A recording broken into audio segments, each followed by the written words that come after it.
Hello friend, स्वागत है आपका अपने चैनल आज क्लास में। आज की इस वीडियो में विज्ञान का क्वेश्चन बैंक बताएंगे।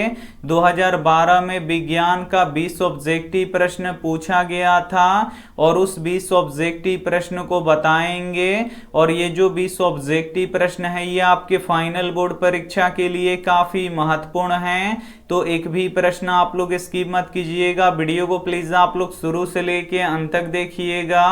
और चैनल को अभी तक आप सब्सक्राइब नहीं किए हैं तो चैनल को सब्सक्राइब कर लीजिएगा।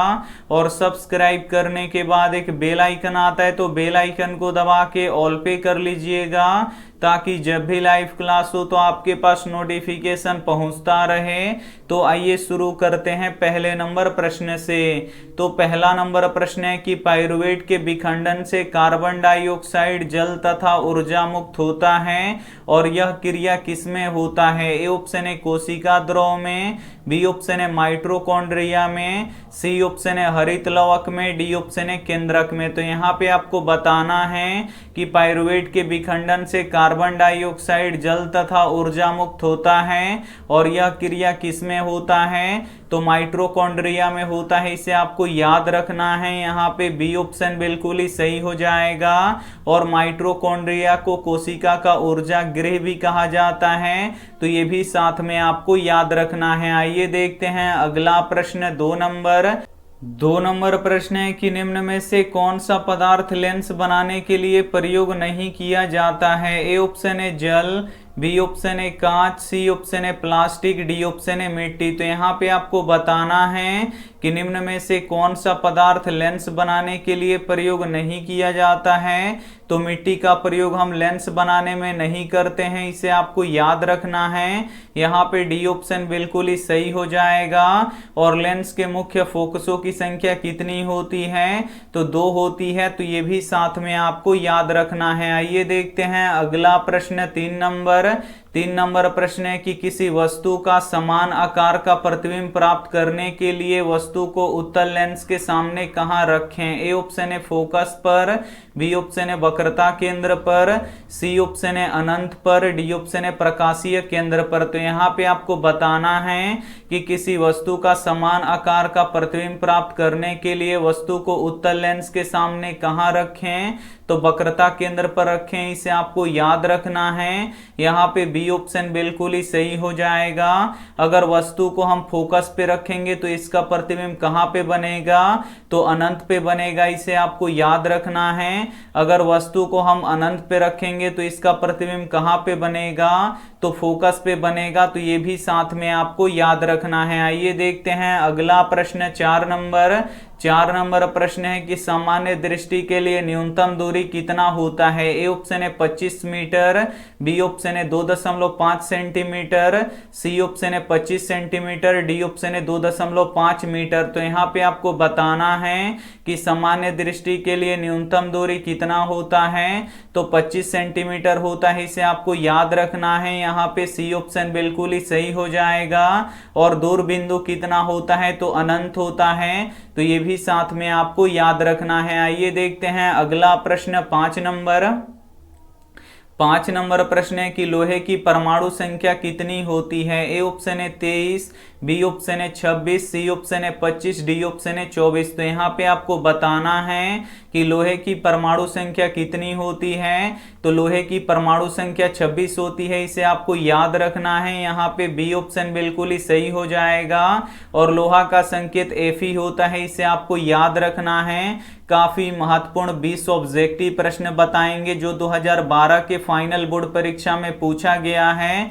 और ये 20 ऑब्जेक्टिव प्रश्न आपके फाइनल बोर्ड परीक्षा के लिए काफी महत्वपूर्ण है, तो एक भी प्रश्न आप लोग स्किप मत कीजिएगा। वीडियो को प्लीज आप लोग शुरू से लेके अंत तक देखिएगा। और वीडियो को अभी तक आप लाइक नहीं किए हैं तो प्लीज आप लोग वीडियो को लाइक कर दीजिएगा। और अभी तक आप हमारे व्हाट्सएप ग्रुप में नहीं जुड़े हैं तो ये हमारा व्हाट्सएप नंबर है, इस पे आपको बोल देना है कि सर हमें ग्रुप में जोड़ दीजिए, तो हम आपको ग्रुप में जोड़ देंगे। आइए देखते हैं अगला प्रश्न।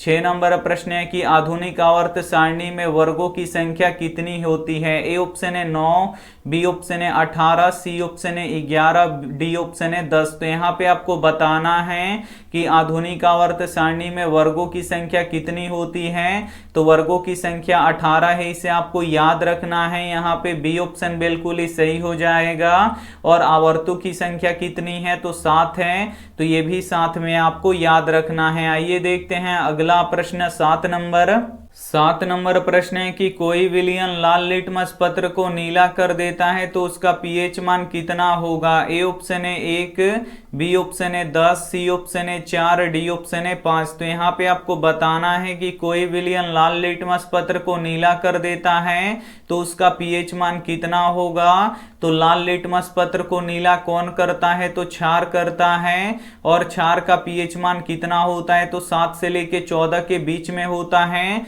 तो इसमें से क्षार कौन हो जाएगा, तो जिसका पीएच मान 10 होगा वो क्षार हो जाएगा। और क्षार क्या करता है कि लाल लिटमस पत्र को नीला कर देता है। तो यहाँ पे बी वाला ऑप्शन बिल्कुल ही सही हो जाएगा। आइए देखते हैं अगला प्रश्न 8 नंबर प्रश्न है कि बॉन्ड CHO अभिक्रियाशील मूलक को क्या कहते हैं। ए ऑप्शन है एल्डिहाइड, बी ऑप्शन है एल्कोहल, सी ऑप्शन है कीटोन, डी ऑप्शन है इनमें से कोई नहीं। तो यहाँ पे आपको बताना है कि बॉन्ड CHO अभिक्रियाशील मूलक को क्या कहते हैं, तो एल्डिहाइड कहते हैं, इसे आपको याद रखना है। यहाँ पे ए ऑप्शन बिल्कुल ही सही हो जाएगा। आइए देखते हैं अगला प्रश्न 9 नंबर प्रश्न है कि निम्न में से कौन सा पद विद्युत परिपथ में विद्युत शक्ति को निरूपित नहीं करता है। काफी महत्वपूर्ण प्रश्न है। यहाँ पे आपको बताना है कि निम्न में से कौन सा पद विद्युत परिपथ में विद्युत शक्ति को निरूपित नहीं करता है। तो I² नहीं करता है, इसे आपको याद रखना है।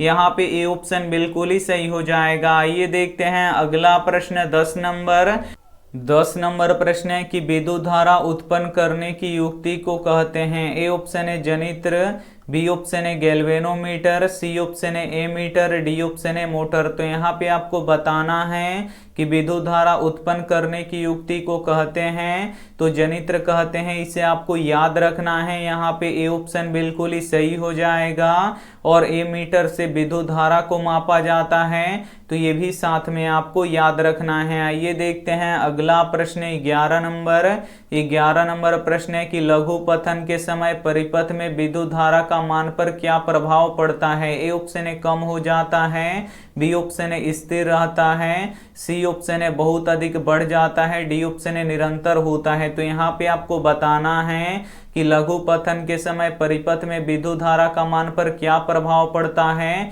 तो विद्युत धारा का मान बहुत ही अधिक बढ़ जाता है, इसे आपको याद रखना है। यहाँ पे सी ऑप्शन बिल्कुल ही सही हो जाएगा। आइए देखते हैं अगला प्रश्न 12 नंबर प्रश्न है कि निम्न में से कौन जैव मात्रा ऊर्जा स्रोत का उदाहरण नहीं है। ए ऑप्शन है लकड़ी, बी ऑप्शन है नाभिकीय ऊर्जा, सी ऑप्शन है गोबर गैस, डी ऑप्शन है कोयला। तो यहाँ पे आपको बताना है कि निम्न में से कौन जैव मात्रा ऊर्जा स्रोत का उदाहरण नहीं है। तो नाभिकीय ऊर्जा नहीं है, इसे आपको याद रखना है। यहाँ पे बी ऑप्शन बिल्कुल ही सही हो जाएगा। आइए देखते हैं अगला प्रश्न 13 नंबर प्रश्न है कि एथेन में सहसंयोजक बंधन कितने होते हैं। ए ऑप्शन है 6, बी ऑप्शन है 7, सी ऑप्शन है 8, डी ऑप्शन है 9। तो यहाँ पे आपको बताना है कि एथेन में सहसंयोजक बंधन कितने होते हैं। तो 7 सहसंयोजक बंधन होते हैं, इसे आपको याद रखना है। यहाँ पे बी ऑप्शन बिल्कुल ही सही हो जाएगा। आइए देखते हैं अगला प्रश्न 14 नंबर प्रश्न है कि ओजोन के एक अणु में ऑक्सीजन के परमाणु की संख्या कितनी होती है। ए ऑप्शन है 1, बी ऑप्शन है 2, सी ऑप्शन है 3, डी ऑप्शन है 4। तो यहाँ पे आपको बताना है कि ओजोन के एक अणु में ऑक्सीजन के परमाणुओं की संख्या कितनी होती है। तो 3 होती है, इसे आपको याद रखना है। यहाँ पे सी ऑप्शन बिल्कुल ही सही हो जाएगा। काफी महत्वपूर्ण 20 ऑब्जेक्टिव प्रश्न बताएंगे। और ये जो 20 ऑब्जेक्टिव प्रश्न है ये 2012 के फाइनल बोर्ड परीक्षा में पूछे गए प्रश्न हैं। और ये जो 20 ऑब्जेक्टिव प्रश्न है ये आपके फाइनल बोर्ड परीक्षा के लिए भी काफी महत्वपूर्ण हैं। तो एक भी प्रश्न आप लोग स्किप मत कीजिएगा। वीडियो को प्लीज आप लोग शुरू से लेके अंत तक देखिएगा। और वीडियो को अभी तक आप लाइक नहीं किए तो प्लीज आप लोग वीडियो को लाइक भी कर दीजिएगा। आइए देखते हैं अगला प्रश्न 15 नंबर।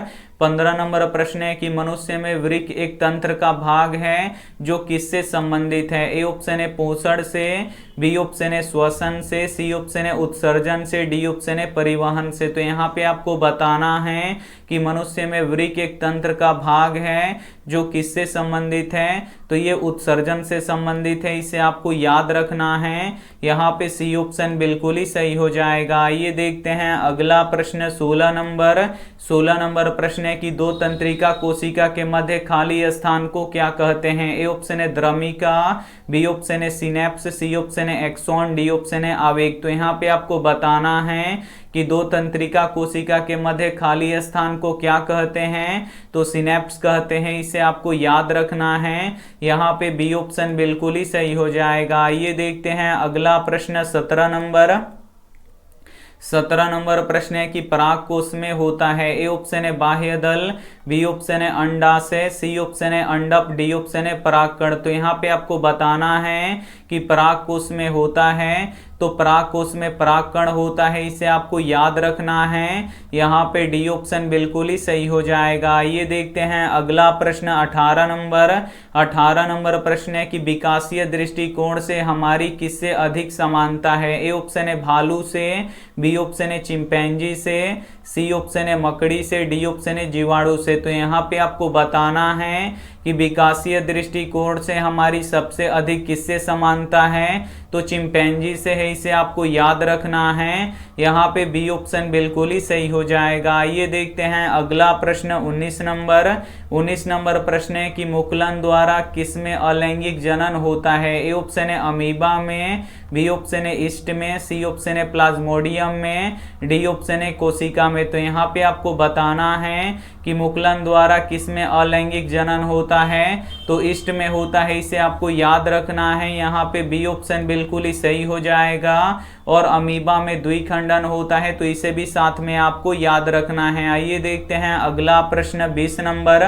20 नंबर प्रश्न है कि कोई तत्व ऑक्सीजन के साथ अभिक्रिया कर उच्च गलनांक वाला यौगिक निर्मित करती है, तो यह यौगिक जल में विलेय है, तो यह तत्व हो सकता है। तो ये कौन सा तत्व हो सकता है, तो ये कैल्शियम यानी Ca हो सकता है। यहाँ पे ए ऑप्शन बिल्कुल ही सही हो जाएगा। यहाँ पे 2012 में जो विज्ञान के 20 ऑब्जेक्टिव प्रश्न पूछे गए थे वो हम आपको बता चुके हैं, और ये जो 20 ऑब्जेक्टिव प्रश्न है ये आपके आने वाले फाइनल बोर्ड परीक्षा के लिए काफी महत्वपूर्ण है।